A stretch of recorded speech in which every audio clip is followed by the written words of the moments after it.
This is the first time we're trying it this particular way. Okay. Yeah.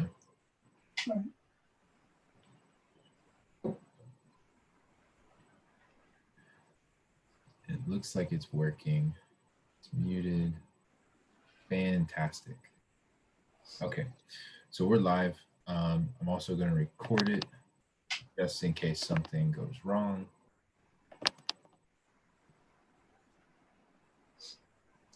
Cool. All right, so we're live.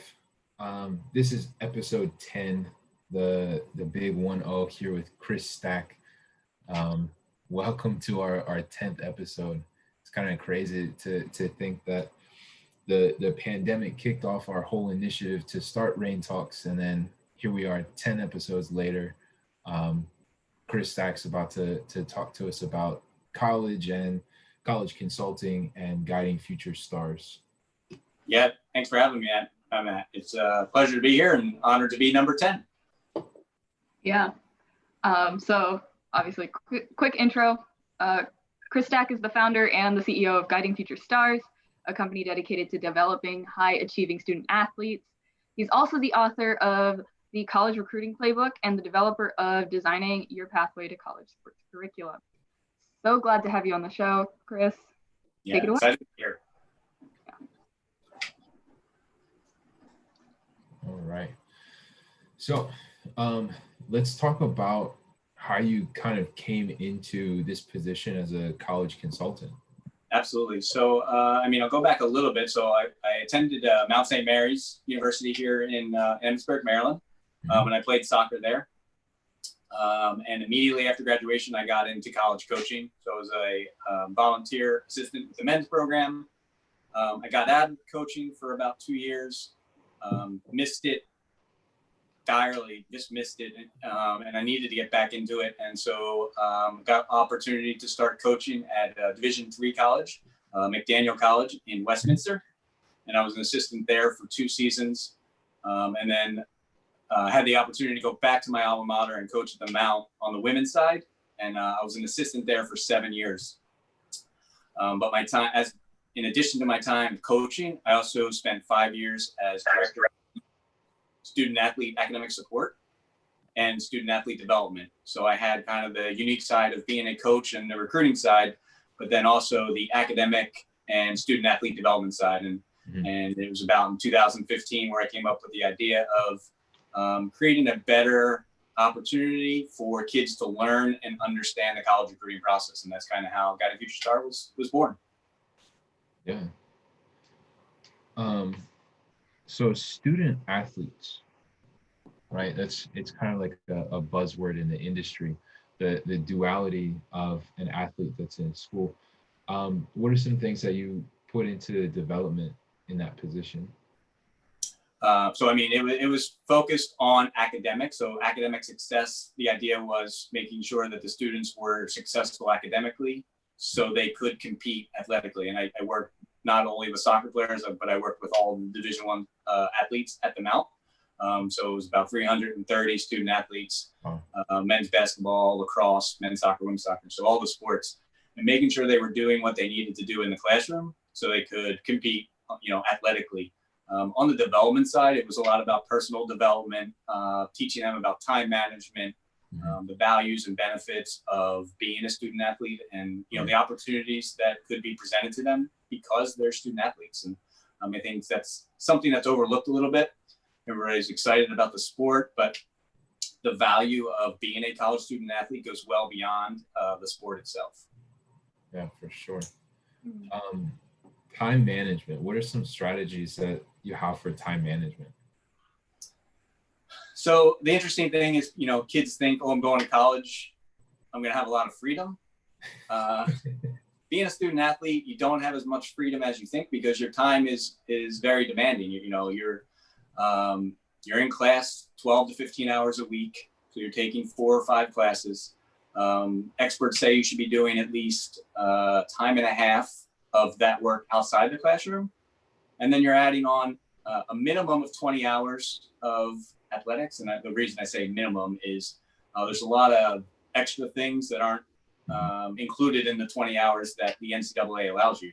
So voluntary workouts, team meetings, compliance meetings, study hall, those types of things where they don't really fall in that 20 hours, but those are commitments that you need to kind of stick to.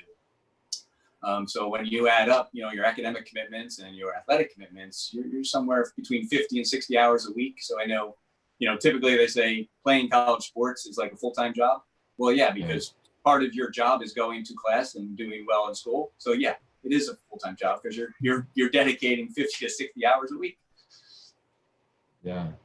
Is there a time difference between the levels between a D1 athlete and a D3 athlete? Is there a time commitment difference? So for the fall, which is the championship season for all levels, Division I, Division II, Division III, the NCAA limit is 20 hours.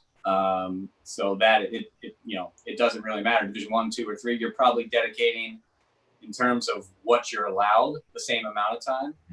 It's the other stuff. It's probably a little bit more demanding from a Division I standpoint. Make sure you're getting rehab and make sure you're going to study hall, and it's kind of those other things where it kind of eats into your time. But from a sports specific, it is the same kind of commitment in your championship season. So in the fall, yeah, whether you're playing D1, D2, or D3, you're putting in 20 hours a week. Yeah. That's a lot of work. Yeah. And sure. Again, academics not in there yet. And, obviously you gotta sleep, at least get 7 hours of sleep a night, and you haven't eaten. So you gotta put, 3 meals a day in there, and, hopefully you're having time to meet new people and socialize a little bit and enjoy the college experience. So again, it adds up. But in the end, it's totally worth it. Like if you learn how to effectively manage your time and you understand how to use your free time, it's a great experience. Yeah, for sure. What are some strategies that a student athlete can use to make sure they can manage all that time? We had a lot of different tools and resources when I was working at the Mountain. A lot of it was just creating a weekly calendar and kind of seeing where is your free time. And we would, I would sit down with a student athlete and we would go over, okay, here are your classes, all right? Here are your practice times. Here's where I'm typically going to eat my meals. And then, and you color code that, and then you kind of see, oh, here's a white space. What am I doing with that time? Here's another white space. What am I doing with that time? Obviously building in your study time. So again, if you've been able to do that effectively and stick to it, and that's probably the hardest thing or hardest challenge I came across working with student athletes. But yeah, we spent all this time creating this calendar, but if you're not sticking to it, it's really hard to be successful. Mm-hmm. Yeah, for sure. I should keep going. I'm working on the link. Yeah, we're having a little trouble with the stream right now. What would you say recruiting coaches value the most when it comes to seeing a high school player on the pitch? So what we talk about is, part of the marketing communication. So we break kind of the recruiting process into 7 phases, and phase 4 is the marketing and communication. And part of that phase is understanding what college coaches seek in recruits. And typically college coaches are going to look at 4 areas of a recruit, and that's going to look at their academics, their athletics, and then the last 2 are really most important: attitude and character. So usually academics, pretty straightforward. They're going to look at your GPA. They're going to look at your test scores if you have them. They might look at your course load, but they just want to see that you're academically motivated, and that academics are important to you. You don't necessarily have to be a 4.0 student, but they want to see that you're working hard and you're doing your absolute best academically. Athletically, again, it's pretty straightforward. These kids have been playing soccer probably since 5 or 6. They're going to look, your technical ability. So first touch, second touch, those types of things. Tactical awareness, right? How you see the field, your vision, leadership, those types of things. And then third is athletically. So your, physical attributes. Are you big, fast, strong? What else can you bring to the table athletically? And so it's where 3 and 4 is not as measurable as 1 and 2. So your attitude is how you carry yourself on and off the field. And as a recruiter and a college coach for about 10 years, and going out to showcases and watching thousands and thousands of players over those 10 years. There's just certain things you look for while you're watching a game outside of their ability. So what is their body language like on the field during a game? How do they carry themselves when something goes wrong? Whether a teammate makes a mistake, whether they make a mistake, is it one of those put your head down, shake your head, yell at your teammates, yell at your coach, yell at the ref, yell at the other team? College coaches are always making notes of those little things, as well as how does a player interact with their teammates before the game during warmups? Are they with the team, or are they separate off by themselves? That might be a red flag for a college coach. Like, why is he over there in the corner and his team's over there? That's something else that can take a note of as a college coach. It might sound stupid, but how they communicate with their parents pre and post game. I've seen and heard stories where the coach will stop recruiting a player just because of how he interacted with his parents and how he showed so much disrespect for something so little. So those things are the things that are really important in terms of attitude. And then character is just what kind of person are you when nobody's looking. So it's really, what are your core values as a person? So I think attitude and character almost far outweigh the other two. So if it came down to two players, same academically, same talent level, but somebody had a better attitude and their character was better, coach is probably going to go with the person with the positive attitude and person with good values. Yeah, that's super important for like a team sport. You got to make sure you get along with everyone, right? Absolutely. Team culture is super important. Yeah. Another thing about coaches watching a player, I know coaches can't be everywhere at once, so a lot of players who are playing for like smaller teams or teams that don't do as well may not have that chance to show off in front of a recruiter or a coach. Mm-hmm. What would you say for those players who want to, play in college but don't have the opportunity to show their skills in front of a coach during the season? Yeah, absolutely. For the situation that we're in for the last 3 months, thousands of players haven't been able to do that. So how do they get in front of college coaches without showcases, tournaments, camps, and clinics? Recruiting video, so cutting up some highlights of a game if they have it, and putting that together and sending that off to college coaches. That's like a first step, trying to get into the door of a college coach, getting on their radar. If they like what they see from there, they still want to see you play live. So whether that is at a showcase or tournament that they're going to be at, or attending a camp or clinic that they might be working, usually are the best ways. There are a number of college ID camps, clinics, showcases, up and down the East Coast, where there's a lot of coaches going to be at. So I definitely highly recommend those, especially if it's a school that they're interested in. A lot of schools have just those one-day clinics. You can pop in, spend 3-4 hours on campus, get to know the coach, get to see the coach, how the coach coaches and, their style and philosophy, and see if that fits. You probably get the opportunity to meet some of the current players. So really it's a good learning experience, finding one of those camps or clinics that a college is hosting, to really experience what it would be like to be part of that program. Yeah. Another question is, if you are looking to reach out to a coach and send them that video, yep. How long should a student athlete wait before doing so? Is there a time that's too soon? Is there a time that's too late? I wouldn't say never too early, never too late. It just depends on what opportunities are out there. So, the later you start, the less opportunities that might be out there. The early is good. It's just getting your name out there to as many coaches as possible. But I kind of recommend, and it's a kind of difference for boys and girls, but for the guys side, end of freshman year, beginning of sophomore year, it's time to start kind of building that list of schools that they're interested in and kind of start sending emails. So really, it really relates to the recruiting rules. So we just passed June 15th for the class of 2022. So the rising juniors. June 15th means college coaches can directly reach out to those rising juniors. And so they can start having emails back and forth, phone call conversations, and then campus visits come August 1 for Division I and Division II schools. Division III schools, there's no recruiting rules. So once a student enters high school, college coach is free to contact them through email, phone, and any other avenue in terms of contact, reaching out, and correspondence with a recruit.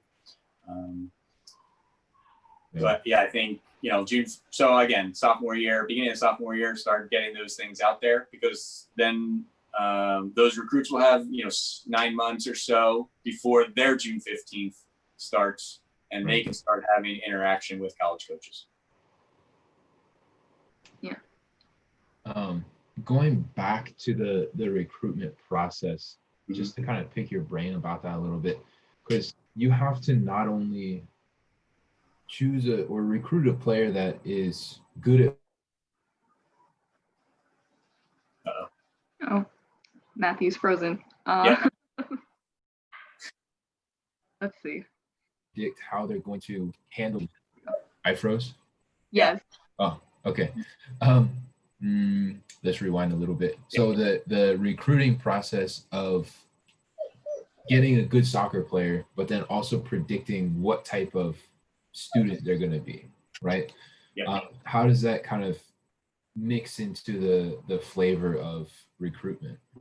Yes. So when that process starts, so really come junior year, college coaches will start requesting academic information. They're going to want to start looking at GPA. If you've taken your test scores or taken your tests and you've gotten test scores. Most colleges and universities have a athletic liaison with admissions. So they funnels through from a college coach. The coach will funnel that information to admissions, and they're gonna take a kind of what we call as a pre-read of your application before you actually apply. And they're gonna say, yeah, they have a good GPA. Their SAT scores are decent.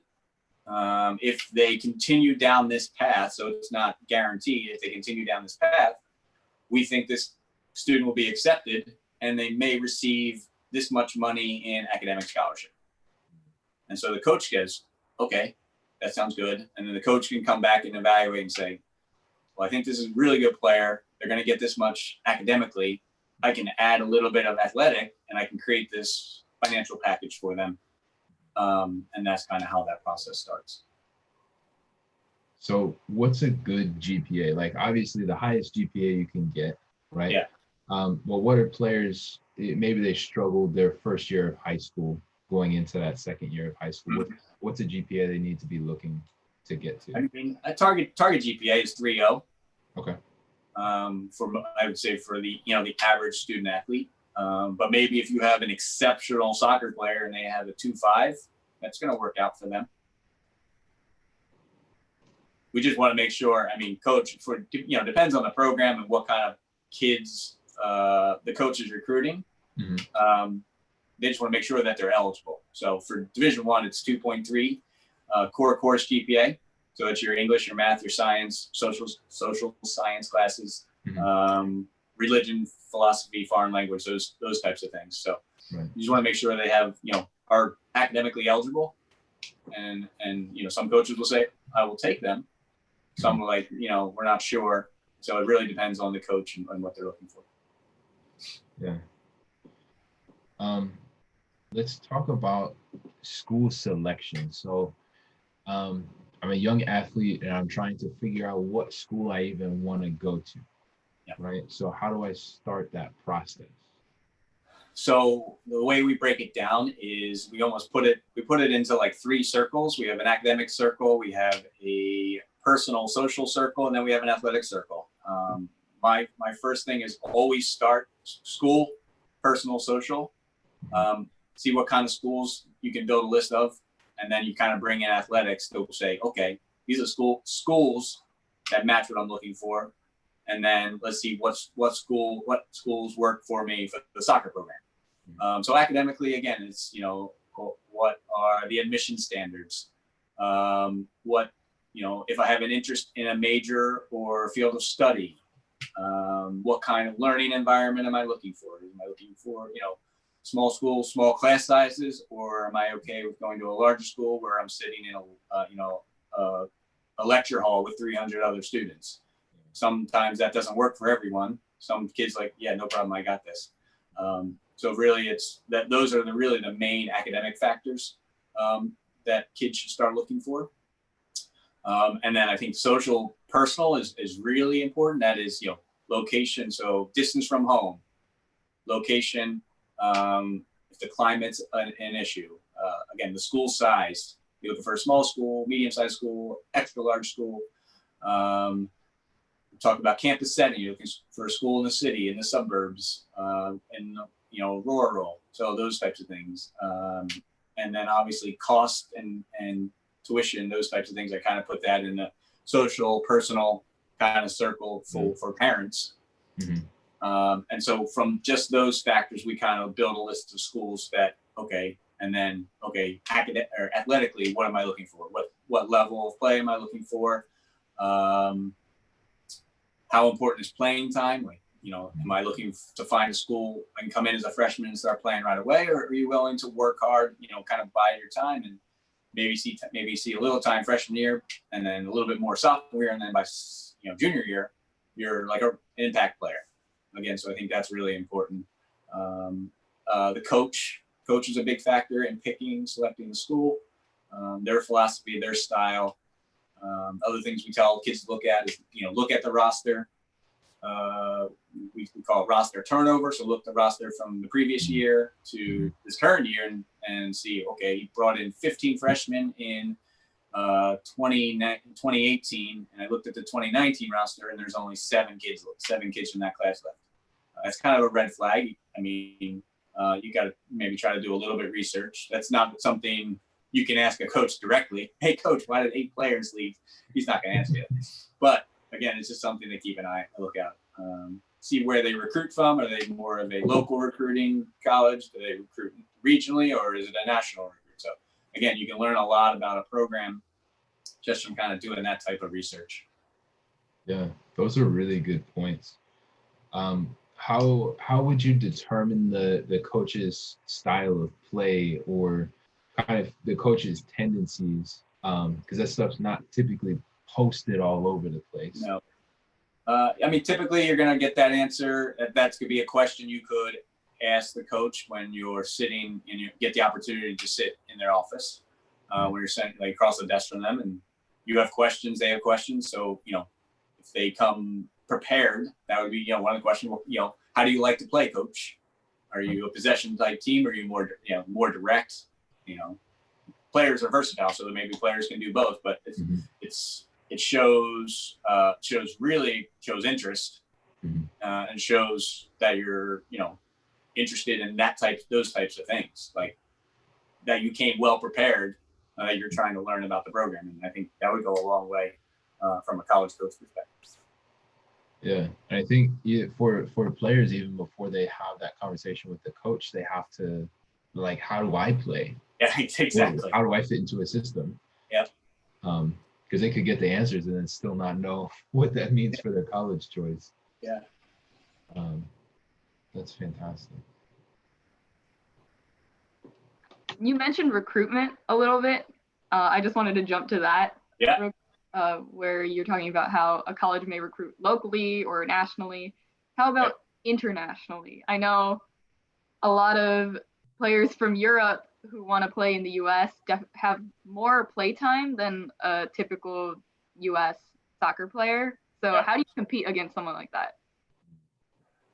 So again, I mean, it's men's soccer at the Division I level right now is super competitive. We're down to about 200 programs. You know, a couple programs have been cut just in the last 3 months. So right. When we talk about the number of Division I players, you know, we're looking at maybe 6,000 D1 soccer players every year. And then we take that and cut that into, 4 classes. There's only 1,500 to maybe 2,000 players. So yeah, it's ultra competitive, and competing with internationals is very difficult. I mean, not every program is recruiting internationally. So again, that could be something as they look at the roster. Are they recruiting internationally? Is that something they're going to have to compete with? But yeah, it's definitely a challenge. Obviously, there's a lot of talented international players coming over here, and a lot of them are getting full athletic scholarships. Whereas maybe those full rides, if they are going, they're going to go to international players before they go to U.S. players. Yeah. Yeah, that's a good point. What was my next question? So knowing that I'm going to have to compete for my spot as coming in as a freshman, right? I've just signed to a D1 school. Yep. What types of mentality advice can you give to a player, knowing that they may not really start for 2 or 3 years? Yeah. So we always talked about when I was coaching at the Mount is that everybody had a role on the team, whether that was player number 1 or player number 28. Everybody has a role. And from an individual perspective, it's understanding your role, playing your role, but not settling for your role. So like once you're, whatever your role is, you're like, your role can change, but you have to, take the opportunity to do that. So for somebody who's coming in, like first impressions really are the thing that coach will see. So first day of preseason in August, you come in super fit, and everybody, and maybe there's a couple of freshmen that didn't do the work that you put in. You're going to, skyrocket up that list because you did the work, you came in fit, you want to play, you're hungry, you have the desire to kind of win a spot, win a role in, either their starting 11 or, coming off the bench as a role player. For sure. The next question I have isn't the transition from high school to college. Say I didn't get picked up by a college, but I needed to go to the next level anyway. I'm in school, and I go and I try out for the team, right? Say I'm a sophomore in college already. What are some things that I need to be doing to stand out? That's interesting because that was me. I was not recruited out of high school. There's probably not many people who can say started more college games than played in high school games. So that is me to a T. So was not recruited out of high school, but I picked a school for the school with the opportunity to maybe play college soccer. And I knew I was good enough to do that. I was fortunate enough to go to the Mount, and we had a kind of like a reserve team. Mm-hmm. It was run separate from the varsity team, but the assistant coach was the coach. So I had the opportunity to go and play, maybe we practice 2 days a week and we play a couple of local colleges, JV team as well. Mm-hmm. But I knew that my pathway to the varsity was through the coach. So every training session, every practice, I was out there working my butt off because I wanted that opportunity to get that trial, because it's usually in the spring. So in the spring of my freshman year, I got that call and said, yeah, we want you to come out for, March, April, May. And if it works out, you got a spot for next season. That's what I did. So for anybody who has the burning desire to play and believes in their abilities and their talents, it's, that's kind of part of the Guiding Future Stars kind of philosophy is, we want to inspire kids to chase after that dream. And I mean, that was me. Like I had so many people who said, no, you can't play. I've had so many no's. I'm like, I know I can play, and I proved it. So yeah. So if you don't go through that recruiting process, but you find a school that you like, it's going to that coach. Going to that coach early, you may not be able to be on that team for that season. So in the fall, but can you be involved in that team? Can you go and say, coach, looking for a team manager? All right. and that's kind of your foot in the door to be around the team. You get to experience the culture. You're in the locker room. You're game day, so you get to understand what it means to be a college soccer player in that program. And if he's like, yeah, coach says strap it up in training, you might be able to do that, and you never know where that's going to lead. So I know a lot of kids go through that process. They're like, yeah, I don't want to play soccer anymore. I've played for 10 years. I'm just sick of it. And you get to college and maybe you're walking by and you catch a training session, like, ooh, I kind of miss it. And that's kind of how that process starts. Yeah, could be. So such a big transition, and you kind of forget that community. And then when you are in college, community is something that keeps you together. What about club teams in college? I know some of the schools in the area have the first team, and then they have almost like an intramural club team. Yeah. So different levels. So I mean, I know there's a lot of the big schools. They have some pretty decent high level club teams, probably high enough that they could compete at the Division I level. It's just the commitment, the time, the energy, the effort don't have to invest as much as you would if you were playing, Division I level.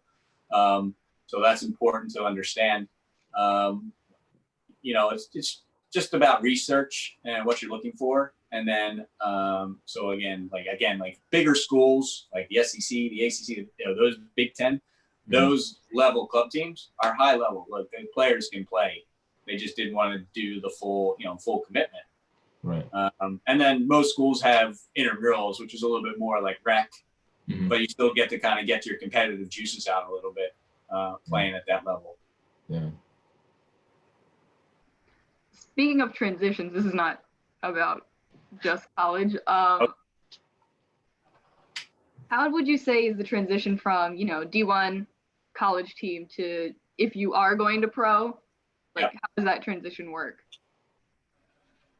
I mean, I can't speak because I've never gone to the pro pathway, but just the level. I mean, depends on what Division I level you're at. So, I mean, like I said, there's 200 schools.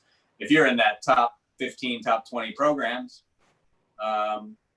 it's still going to be a big jump, but you're used to playing, almost like the highest level for college soccer. So a lot of those top 15, 20 players, they're going to play pro somewhere. Some are going to MLS, some are going to USL, some are going, to other countries to play. So they're all pretty high level players, academy type players. So making that jump for them, probably not as difficult as, if you're, towards the, mid-major D1 programs, the lower level Division I programs, probably a bit of a jump to make that jump from, that level D1 into the pros.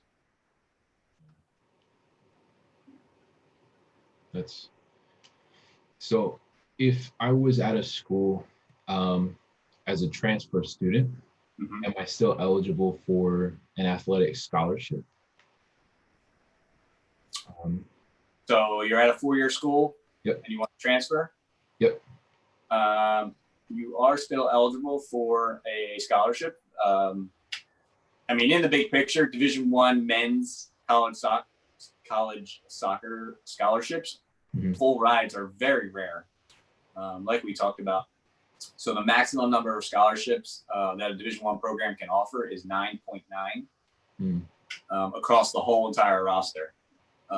So I mean, most men's rosters are somewhere between 25 and 30. So you have 30 players divided by, we'll just say, 10 scholarships. So how coaches split them up usually are partial scholarships. There may be a kid, an exceptional student or two that are getting a full ride. I read an interesting article about Anson Dorrance at UNC, and he said so women have 14 full scholarships they can offer for their team. And he said he may have had 3 or 4 full rides on his roster. And that's UNC, and that's 23 national championships. So that was kind of mind blowing for me. Even at that level, full rides are really hard to come by. Yeah. And it goes back to what you said earlier about kind of maybe taking a little bit of athletic money and then putting it together with academics and stringing together other scholarship avenues. Yep. So yeah, when we were at the Mount, Mount was a private school, so tuition was about $45,000-$50,000. And when we would have that financial conversation with students and parents, we would talk about getting them from like a BMW into like a Toyota or a Ford. So we try to make it affordable for them, because we weren't a fully funded women's program. We didn't have a huge athletic budget. We were working with about four scholarships when everybody else in our conference was 6, 8, 10 scholarships. So we were kind of playing behind, but the good thing is that our school actually offered a lot of academic money. So I don't think parents would care if you were getting $20,000 academic and $10,000 athletic. It's $30,000 of free money. They're not going to care if you're only getting a $10,000 athletic scholarship. You're getting a $30,000 athletic, financial aid package. And that doesn't even include like need-based financial aid.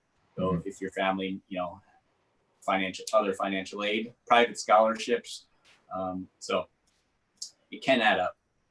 Yeah, that's a good point that we want to drive home to the high schoolers, is that you can get college to almost essentially pay for itself, but don't put all your eggs in the soccer basket. Yeah, absolutely. You need that balance. Absolutely. Yeah. What about the process of going from a 2-year college into a 4-year college? Yeah, I think it's becoming more popular these days. Even maybe with the situation that we're in, we might be seeing a lot more kids go 2-year colleges, play at the junior college level, and then transfer to a 4-year school. So opportunity to save some money going to community college, maybe improve some of your academics, and then getting that opportunity to transfer to a 4-year school and play either initial, 2 or 3 years of eligibility, depending on what you played at community college. There's a lot of great community colleges out there and great community college coaches who do an excellent job at placing student athletes at 4-year schools. So definitely something to look into, to research, kind of go to those community college websites and just kind of see where some of those players have gone on to, and you can kind of get a feel of this. Hopefully community college coaches know like that's part of their position. Obviously they want to coach and have a successful team, but you want to help those players get to the next level, and that only helps them out because they're going to continue to get good players to come to their program, win games, and then you're going to help them move them along to 4-year programs where they could be good student athletes. Is that something you would recommend for a player that their skills may not be strong enough to compete at a D2 or a D1 level, and their academics might need a little bit of, love? Yeah, I think so. I mean, I think in our area, there's so many good division community junior college programs that offer a great program and opportunities to go play elsewhere afterwards. Yeah, for sure.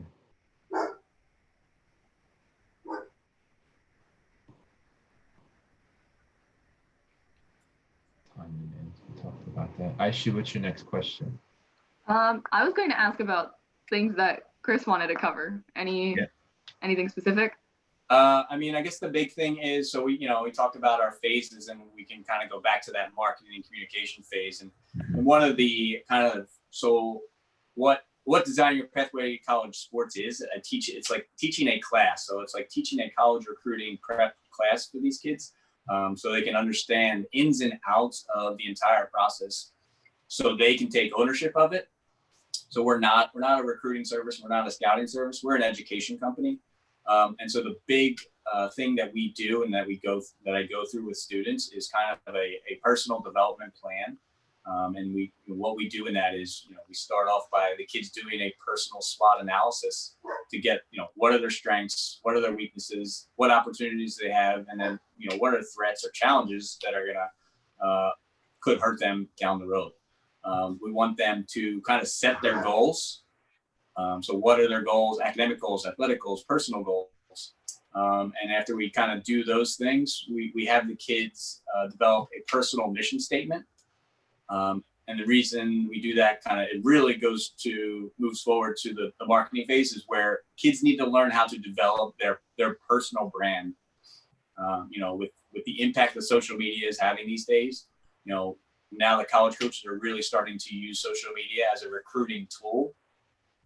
What is, if a coach goes to their profile, what is their profile portraying to the college coach? So really try to impress on the idea of developing this personal brand, and that is like who you are, what is important to you, and what are your goals. And that's what the mission statement does.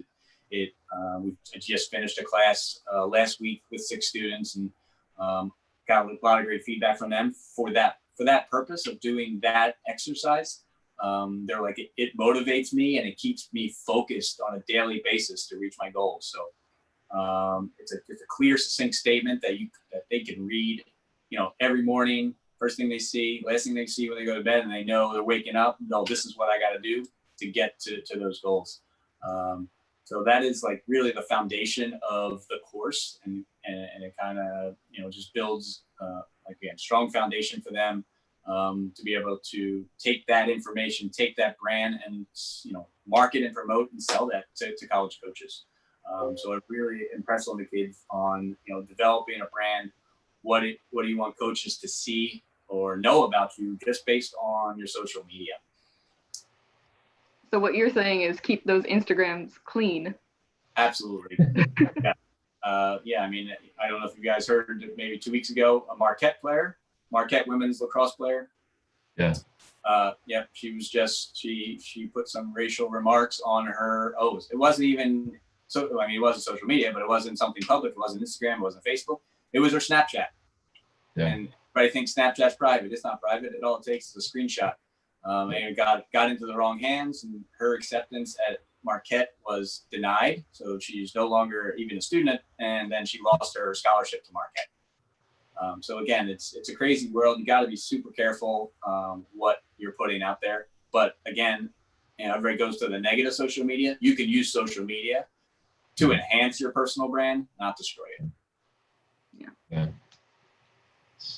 It's crazy how much marketing has to go into our own personal output.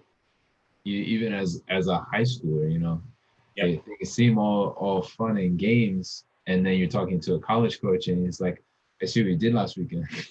Yeah, right. And then you really do have to pay attention to what you're doing. Would you recommend a lot of training content or anything content specific as part of that personal brand image? Yeah, I mean, I think just with the times that we're in, showing coaches that you're putting the work in, whether it's in the weight room, whether it's out running, whether it's just individual ball skills, that's all coaches have to go on right now. So why not put those things definitely in your social media?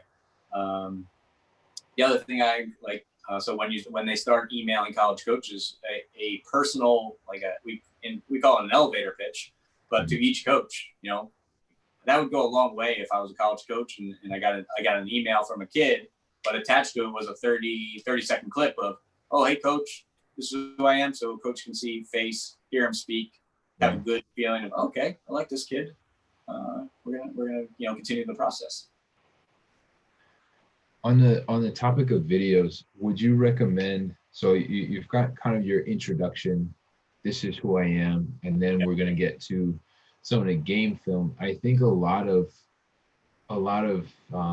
film is just the match, right? They don't show the character, they don't show the even kind of the physical part, this is my fitness, this is me pushing through something that's really difficult, or some sort of development skill that I have trouble with. Yeah. Would you recommend including those as well? Absolutely. So yeah, I mean, we always say make sure there's a wide variety array of skills, right? College coaches, if you're a forward and you're just inside the foot scoring goals from 6 yards out, coaches want to see more than that. Like, how did you get into that space? Did you do any work? So as a forward, like taking players one-on-one, got to see that. How do you play with your back to the goal? Got to see on that. How do you strike the ball? Right? Are you good in the air?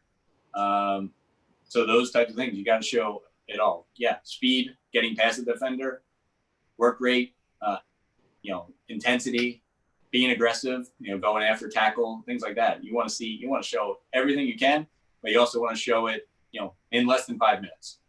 Right. So, you want to try to show, rather than, a 5-second clip, can you get it to expand a little bit and see how everything developed, 10 seconds, see what was your movement like? How did you get in behind the defender? You want to see everything. Yeah, I think that's a great point. A lot of players only focus on the goals. Like, look at my highlights. I always have the ball. But it's over a year and you played 40 games and you had the ball for less than 5 minutes. Yeah.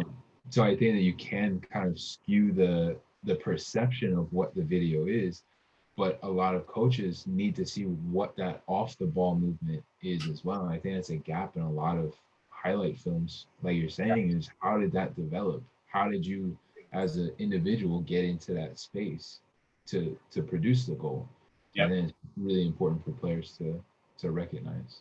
Yeah. I just had one of the students I had in my class, he had to put one together. It was a great video. It was probably 3 minutes. Showed him scoring goals from all different angles, out of the air, free kicks. It showed him the speed, so getting in behind defenders, aggressive, getting into tackles. So yeah, again, it's a wide variety of skills. You want to make sure that the player is easily identified, so a circle, a star. Coaches want to know who they're looking at, and not just, here's the game and see if you can find me. Yeah. I hate playing that game because a lot of times they'll do that in the beginning. Yeah. And then by the second minute, they're like, oh, you remember who I am. I don't need to mark myself anymore. And by the end of the film, like, who was I looking at? Yeah. If I'm only looking at the goals, I want to get the guy that's sending the service in. Yeah, right. Show me the person that's giving you all these great balls for you to score, because that's the guy I want. Yeah. Yeah, I also feel like, those behind the scene moments are really important for those players who aren't the ones scoring those crazy goals. Yeah. Like your defenders and things like that. Yeah. So from a center back's standpoint, can you serve a long ball in the air? Are you good at receiving balls in the air? What is your distribution from that position? Those types of things. So whatever your position is, you just want to show a wide variety of skills. For a goalkeeper, right? And they have a really good back line, and that back line shuts down a lot of things. So the goalkeeper doesn't have to stop very many shots. What should their highlight kind of look like? A lot of it's footwork. Goalkeeper is about footwork and a presence. Like, what kind of presence do you have back there? Are you vocal? Distribution is huge for college coaches. Footwork, hands, distribution are the main thing. So sometimes it's tough, goalkeeper, if you're, even if you're at a showcase or a tournament and you may see one shot. Like, that's gonna be tough for you. How are you gonna be recruited? You made one save and it was, right at you. Didn't see much. So it's the other things, your distribution, dealing with crosses. So again, it's preventing goal opportunities. So it's really about being a presence. For goalkeepers, like videotaping a training session is something that I would definitely recommend. If you have a good goalkeeper trainer and you have somebody who can videotape that, again, a coach can see a lot of that, see the footwork, see how they move laterally, can they get down low, can they get the high balls, cross hand, all those types of things. Yeah, that's a really good point. So we are live on YouTube, and it'll take a couple of seconds for this to get there because it's a delay. But if you're watching us on YouTube, you can put some questions into the chat, and we'll start to answer those. Absolutely. So while we're waiting for those to come in, yeah, I think on the goalkeeper, from like a scouting standpoint, you would almost want to see a goalkeeper like marshal the back line and shut things down rather than just stop a million shots. Well, yeah. And I think those are a lot of those guys are the goalkeepers that get the most attention. Like Bill Hamid got really big because he's so fancy when he's stopping all the shots, right? But it's because he was taking so many shots, so his highlights were stacked, which is crazy saves. Yeah. But I want to see what a goalkeeper does with that one save that really matters. Exactly. You know? Because if I miss the shot that's coming right at me and it's the only shot in the whole game, yeah, exactly. Like I've crossed my name off of every list. Yeah. So showing up in those important moments is absolutely vital. Most goalkeepers just have to make one or two saves a game. Yeah. Make those. For sure. What would a personal mission statement sound like? Just as an example. It could be different. So some of the ones are like 2 or 3 sentences. I'm trying to think. You caught me off guard. Sorry. I can actually just grab, if that's okay, read one. This is just a sample one.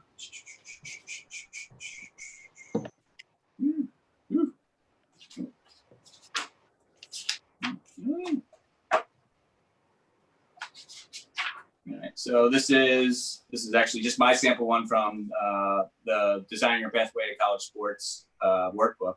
This one's a little bit longer. Some are shorter. Some are 2 lines. Again, it just depends on what are you about. This is, I want to continue my academic and athletic career at the next level. I want to build a strong educational foundation for my future while being able to play soccer at college. I'm interested in pursuing a career in sports management where I can combine my passion for sports, my creativity, and my interest in business. I will represent myself, my family, and my school with honor and integrity. And then I go kind of like break it down into in the classroom, on the field, and then in my community. So in the classroom, I will be accountable for the demands and responsibilities necessary to be a successful student athlete. On the field, I will understand my role on the team, but I will not be content if the role is not aligned with my goals. And in the community, I will appreciate the people who have helped me to get where I am today, and I will get involved and give back to those who may not be as fortunate as I am. So that was a bit of a longer one, but again, they're all different shapes and sizes. Yeah, I think that one's really powerful because it focuses on things that you as an individual can control. Exactly. How do you arrive to that? What's the process that you go through to develop that? So it's kind of like a 5-step process. So you kind of, you establish your goals, all right? You decide what are your core values. Mm-hmm. So what is important to you. And so we start by like, this list 20 values that are important to you. And then you want to pick out 3 or 4 that are the most important to you. And so the things that probably stood out in there was humble, integrity, working hard, things like that. And then you want to identify who are the influencers in your life, all right? The impact that you have on them or the way they impact you. And so you're kind of putting all these things together. And then you just kind of start writing. And it's not an overnight process. We did it in my class. It was an 8-week course, and we started probably week 2. And by week 6, the kids kind of got a final draft, but I said, you guys should be working on this until you feel like this is a strong, clear, succinct statement of who you are, what's important to you, and what are your goals. Yeah, that's great. And I think it's important because even in the one you had, there's room for growth and there's room for development. And I think it's important for players to know that, especially when they're going to college. Like you're gonna change in the way that you view yourself and the way that you kind of synthesize the world around you. So maintaining that personal statement and then allowing yourself to grow through that is important.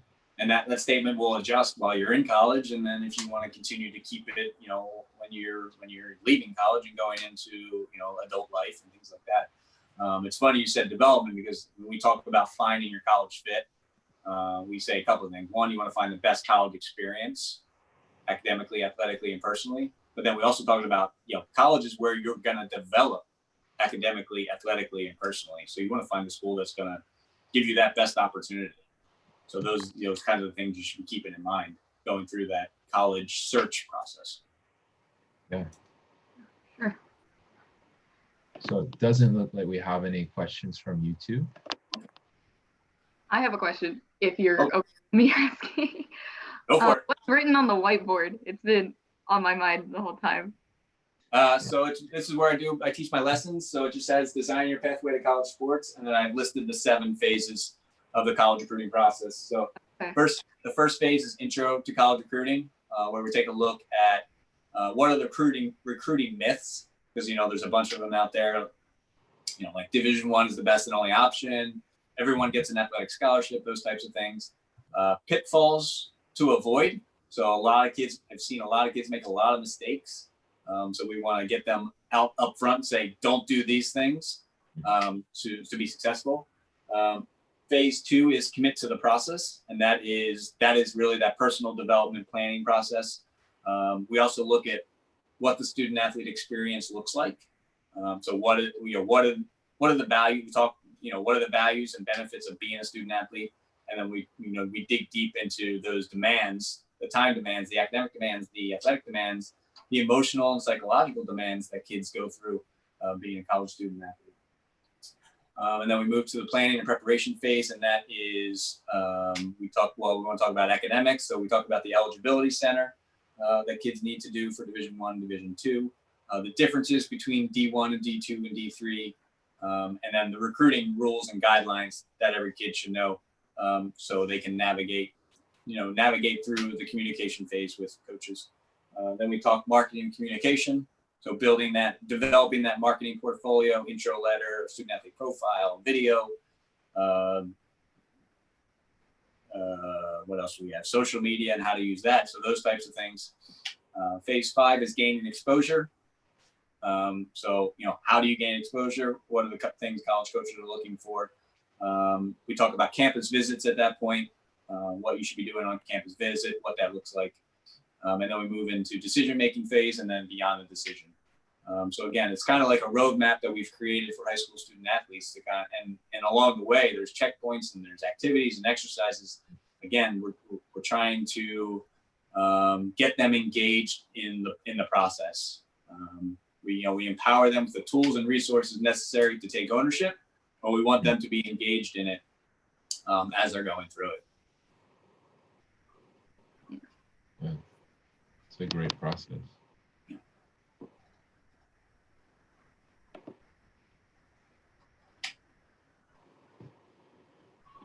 So as we wrap up here, Aisha, do you have any other questions? I think those were all of my questions. We covered a lot. Yeah, we did. I'm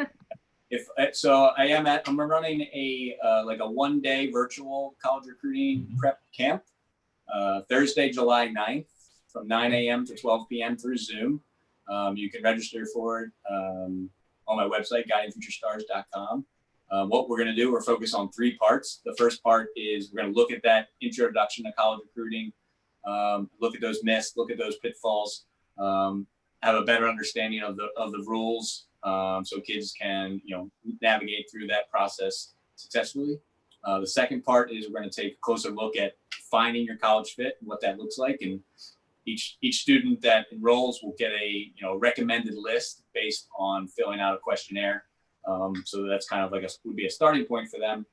And then the third phase is more importantly is developing that recruiting brand. So we take a look at the pieces of writing that first letter to college coaches. That's because that's really, first impression. So you want to make sure it's a strong letter, have all the information in there. We talk about student athlete profile, and touch on the importance of social media and the importance of developing that brand and what that brand really is for you. So it's really a great it's like a workshop, but it's 3 hours, so three 50-minute kind of classes through Zoom. Definitely recommend it for anybody who hasn't started or just started and really not sure what to do or where to begin. This would be a good start. Fantastic. It'll be an intense opportunity. Sounds like you're going to cover a lot in those 3 hours. Yeah. But it sounds like it'll go really well. And we can share that on the website as well from our end. Yeah. Mm-hmm. I mean, we could also do it as a team thing as well if that's something you're interested in. Yeah. We'll explore that offline. Yeah. So I'm gonna go ahead and Aisha's gonna put the YouTube. If you're listening, these are not sponsors, but they are supporters. They don't block our content. And then I'll shut the live off.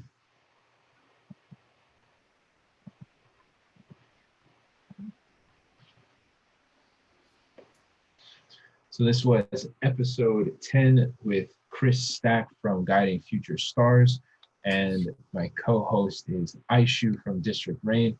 We want to shout out Leveling the Playing Field, which supports sports communities with equipment and points of access. We want to shout out One Step Beyond Fitness, who takes care of our spiritual and physical well-being, and we want to shout out B&G Customs for addressing all of our apparel needs. Thank you, everybody. This was episode 10. Have a good one. Hi, everyone. Yeah, thanks for having me.